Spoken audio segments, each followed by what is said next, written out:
तो आज हम पढ़ेंगे गैसीय स्टेट। क्लास +1 का चैप्टर नंबर 5 हमारा सेकंड टर्म में, जिसका नाम क्या है, गैसीय स्टेट। सबसे पहले मेरा सवाल यही होता है कि स्टेट किसको बोलते हैं।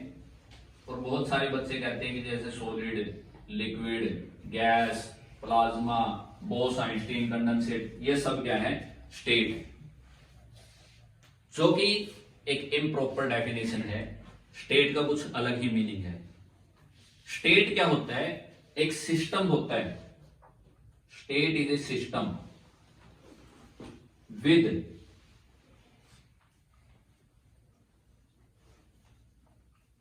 Fixed variable. उसके कुछ ना कुछ फिक्स वेरिएबल होते हैं, और ये वेरिएबल प्रेशर भी हो सकता है, वॉल्यूम भी हो सकता है, टेम्परेचर भी हो सकता है, नंबर ऑफ मोल भी हो सकता है। एक ऐसा सिस्टम जिसका कुछ फिक्स वेरिएबल होते हैं उसको क्या बोलते हैं, स्टेट बोलते हैं। और मैटर की 5 स्टेट हैं, जो कि आपने क्लास 9th में इंट्रोडक्शन लिया था 5 स्टेट का। 5 स्टेट मैटर की हैं जिनका हमने इंट्रोडक्शन लिया था क्लास 9th में। उन्हीं में से आज पहली स्टेट +1 में हमको पढ़नी है गैसीय स्टेट।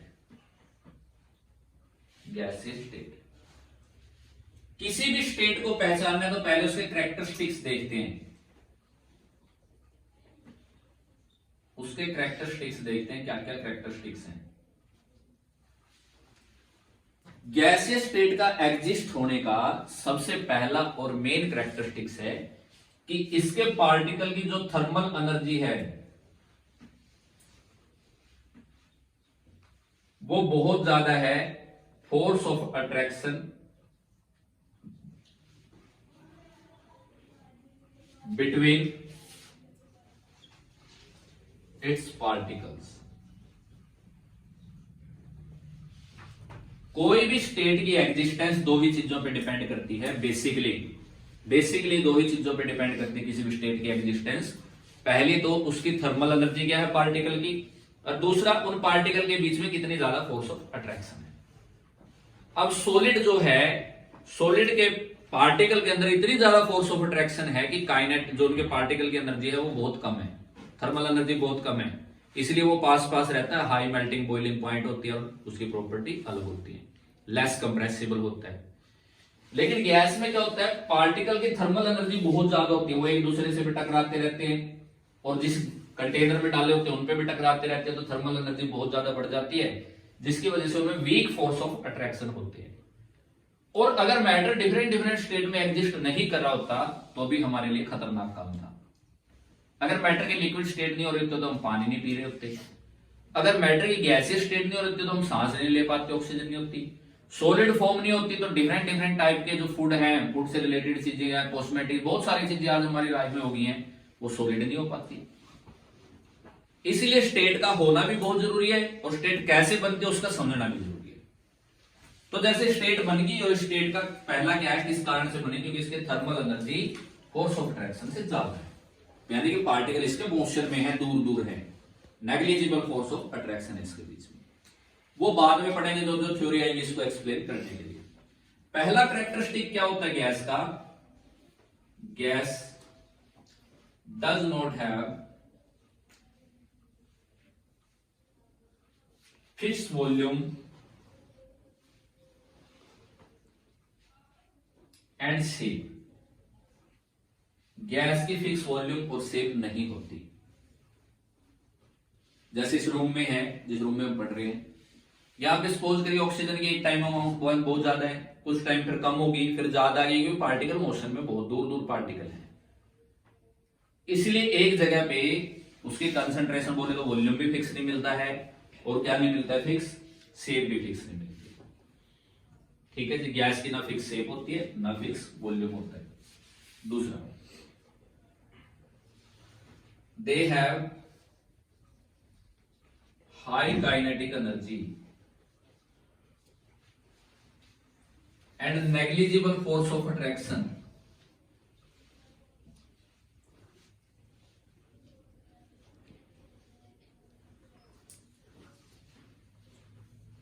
ये सब वो बातें हैं जो आप बचपन से पढ़ते आते हैं। मैं तीसरी बात से इसको खत्म करने की कोशिश करता हूं। वैसे तो बहुत सारे कैरेक्टरिस्टिक्स हैं इसके, लेकिन तीसरा कैरेक्टरिस्टिक जो मैं बताने की कोशिश करता हूं, गैसेस आर हाईली कंप्रेसिबल।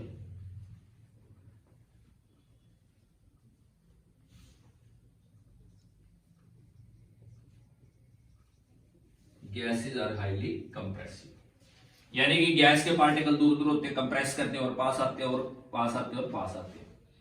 इसी वजह से आपने 9th क्लास में पढ़ा था matter can change it state. Solid से लिक्विड में जा सकता है, लिक्विड से गैस में जा सकता है, सॉलिड से सीधा गैस में आ सकता है और गैस से सीधा सॉलिड में भी आ सकता है। ये हमने पढ़ा था। उस पर टेम्परेचर का इफेक्ट पड़ता है और प्रेशर का इफेक्ट पड़ता है। अब यहाँ पे गैसेस हाईली कंप्रेसिबल है तो उनको अच्छे से कंप्रेस कर सकते हैं, तभी तो गैस सिलेंडर आते हैं, तभी तो कोल्ड ड्रिंक की बोतल में कार्बन डाइऑक्साइड आती है कंप्रेसिबल होकर के। ठीक है जी। तो यहां पे प्रेशर के कंसेप्ट की वजह से कंप्रेसिबल है कि उनको प्रेशराइज किया जा सकता है, प्रेशर देकर के उनको क्या किया जा सकता है, कंप्रेस किया जा सकता है।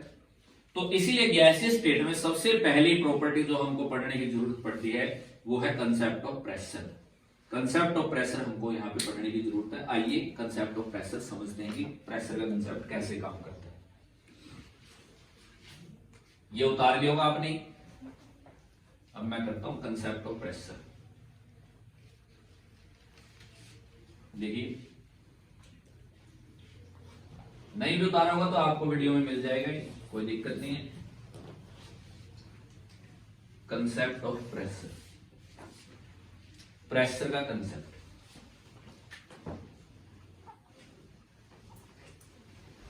प्रेशर हमने बचपन से पढ़ा है, force per unit area is pressure. ये बचपन से हम पढ़ते आए हैं कि फोर्स पर यूनिट एरिया क्या होता है, प्रेशर होता है। ठीक है। प्रेशर की स्टोरी बहुत लंबी है, इसको मापने के लिए बहुत कुछ किया गया। एक अर्थ को सरफेस माना गया और उस पर एटमॉस्फेयर का प्रेशर माना कि 10⁵ mg का मास उस पर आ रहा है, हाइपोथेटिकल कंसेप्ट लेकर के उसकी सब बातें की गई। लेकिन वो हमारे सिलेबस का पार्ट नहीं है। हमको सीधा याद रखना कि प्रेशर की यूनिट क्या है, एटमॉस्फेयर। प्रेशर को एटमॉस्फेयर में मापते हैं और 1 एटमॉस्फेयर किसके बराबर होता है, 760 मिलीमीटर ऑफ मरकरी कोलम। ये मरकरी का कोलम बनाया गया, देखिए ऐसे मरकरी का एक कोलम बनाया गया। जैसे यहां से किसी का प्रेशर नोट करना है, यहां पे गैस है तो एक कोलम बनाया गया, जैसे ये कोलम है। इनको मोनोमीटर भी बोलते हैं और बैरोमीटर भी बोलते हैं। प्रेशर को मापने के लिए 2 इंस्ट्रूमेंट यूज किए जाते हैं, मोनोमीटर और बैरोमीटर भी यूज किए जाते हैं। तो सपोज इसमें यहां से लेकर के यहां तक मरकरी भर रखी है। मरकरी इसलिए भरी जाती है क्योंकि नॉन स्टिक की होती है और जल्दी राइज और फॉल कर जाती है, इसलिए मरकरी को इसमें भरा जाता है। ऊपर से एटमॉस्फेरिक प्रेशर हमेशा कितना रहता है, 760 मिलीमीटर। ये फिक्स है, या 1 एटमॉस्फेयर लगा लो, ये फिक्स है। एटमॉस्फेयर का प्रेशर लग रहा है ऊपर से। सपोज यहां पे गैस थी, इसके अंदर गैस भरी हुई थी और गैस ने भी कुछ ना कुछ प्रेशर लगाना इस पे स्टार्ट कर दिया। तो गैस ने कितना प्रेशर लगाया होगा, जितना ये ऊपर चला गया होगा उसमें से इतने हिस्से को माइनस कर देंगे कि नहीं कर देंगे, वो गैस का प्रेशर आ जाएगा। जैसे गैस का प्रेशर लगा यहां से इसके ऊपर, ये ऊपर जाएगा कि नहीं जाएगा, मरकरी का कोलम जितना ऊपर गया वो हाइट हमको क्या दे देगी, प्रेशर दे देगी, किसका, गैस का। ऐसे प्रेशर ऑफ गैस निकाला जाता है। ठीक है। अब वो डिपेंड करता है कि आपने बैरोमीटर किस तरीके का ले रखा। कई बार ऐसा उल्टा भी करके रख देते हैं हम, यहां पे मरकरी भरी होती है, ठीक है ना, मरकरी भरी होती है और तब कितना प्रेशर लग रहा है, यहां पे गैस है, जैसे गैस के ऊपर कितना प्रेशर लग रहा है, वो अलग अलग स्टैंडर्ड है। आईआईटी के लेवल पे जाकर के वो बात होती है, -sin θ -h, वो सब निकालते हैं अलग अलग तरीके से। कई बार इसको ऐसे रखते हैं, टिल्टेड करके रखते हैं ऐसे, ठीक है ना। फिर hg sin θ का कंट्रीब्यूशन आता है, लेकिन वो अब हमारे हिस्से में नहीं है, हमारे पार्ट में नहीं है। सिंपल चीज है बिल्कुल, ठीक है। तो प्रेशर क्या होता है, 1 एटमॉस्फेरिक 760 मिलीमीटर ऑफ मरकरी। लेकिन इसको याद रखने का एक और तरीका है, ठीक है, क्या तरीका है, एक बार मुस्कुरा दो,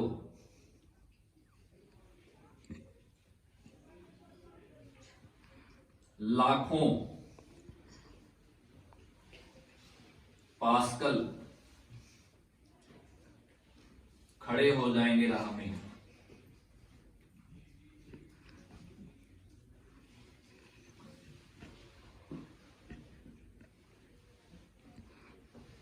चाहे 760 मिलीमीटर का प्रेशर लगाया जाए,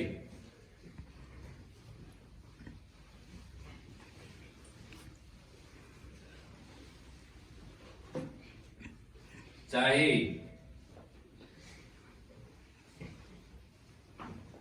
0.987 एटमॉस्फेयर के कोड़े मारे जाएंगे,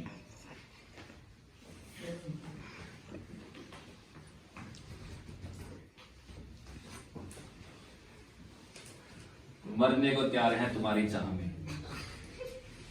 ठीक है ना, मरने को तैयार है तुम्हारी चाह में।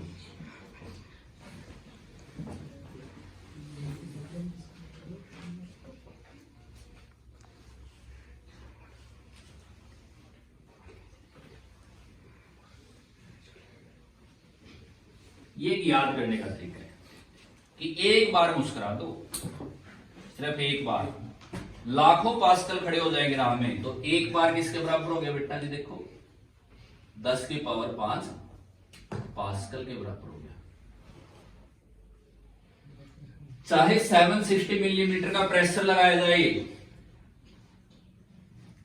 ये 760 मिलीमीटर के बराबर हो गया। चाहे इतने एटमॉस्फेयर का प्रेशर लगाया जाए, मरने को तैयार है हमारी चाह। ठीक है बेटा, तो ये याद करने का तरीका देखो, एक बार इतने पास्कल के इक्वल होता है, या इतने मिलीमीटर ऑफ मर्करी के बराबर होता है, या इतने एटमॉस्फेयर के बराबर होता है। ये एक ही एटमॉस्फेयर करते हैं, इसको आजकल इसको 1 ही एटमॉस्फेयर बोल देते हैं, लगभग एक ही एटमॉस्फेयर। तो इसको याद करने के लिए आसान सा तरीका। ठीक है जी, आगे बात समझ में। वैसे तो प्रेशर की यूनिट क्या बनती है, फोर्स की न्यूटन, इसकी मीटर, न्यूटन पर मीटर स्क्वायर भी बनती है। ठीक है, लेकिन ये यहां से इसको आसानी से आपको याद हो जाएगा प्रेशर। ठीक है, जो भी, क्योंकि इस चैप्टर में न्यूमेरिकल करने तो यूनिट कन्वर्जन भी आपको अच्छे से आना चाहिए। कभी वो प्रेशर को बार में दे देगा, वॉल्यूम को और किसी चीज में दे देगा, तो ऐसा यूनिट लेकर के चलनी पड़ेगी हमको, फिर बाद में यूनिट कन्वर्ट कर लेंगे। पहले तो न्यूमेरिकल में जो जो रखा उसके हिसाब से कर लेंगे, फिर बाद में यूनिट कन्वर्ट कर लेंगे।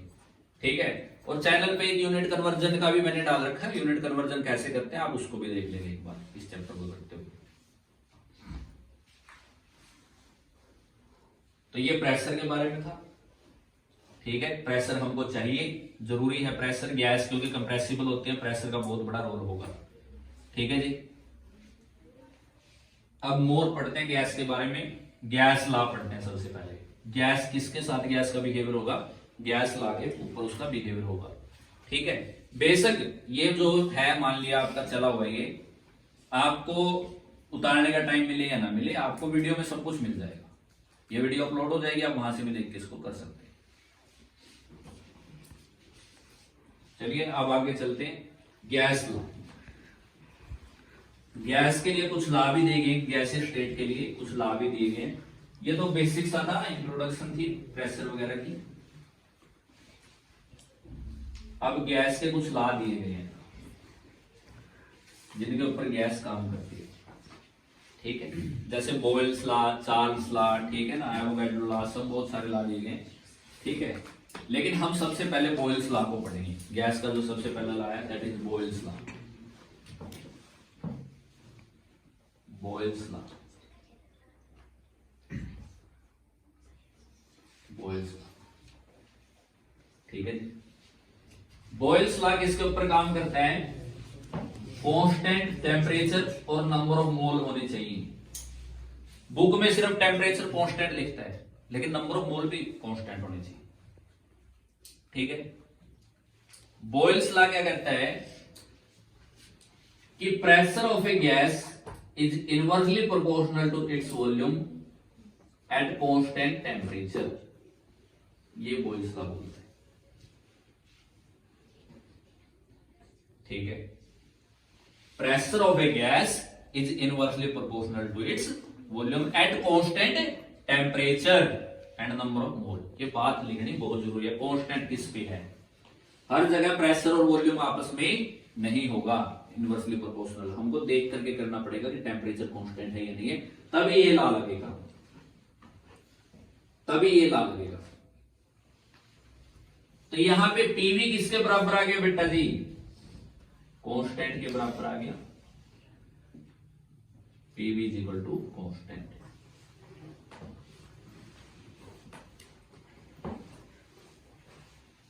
y is equal to 1/x का ग्राफ पढ़ा ना आपने?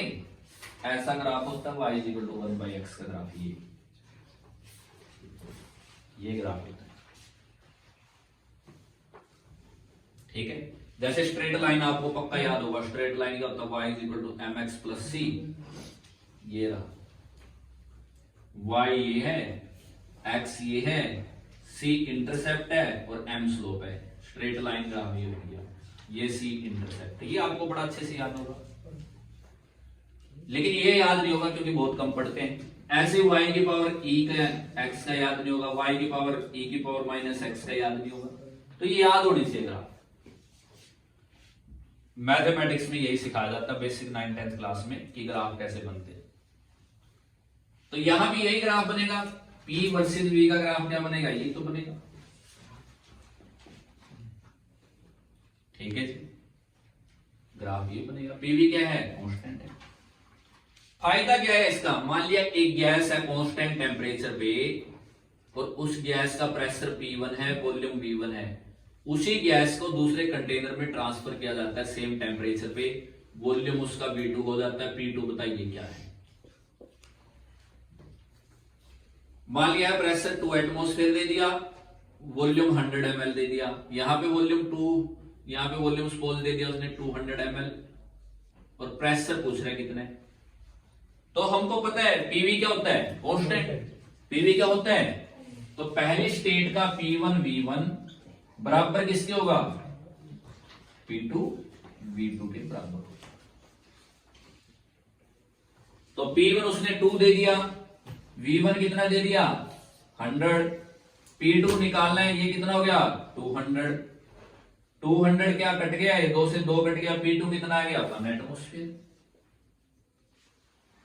इस तरीके से बॉयल्स लॉ लगेगा। और भी ग्राफ बनते हैं बॉयल्स लॉ के, डिफरेंशिएशन करके बनता है, वो कल हम डिस्कस करेंगे। ठीक है, बॉयल्स लॉ के बारे में इतना ही ठीक है। ठीक है जी।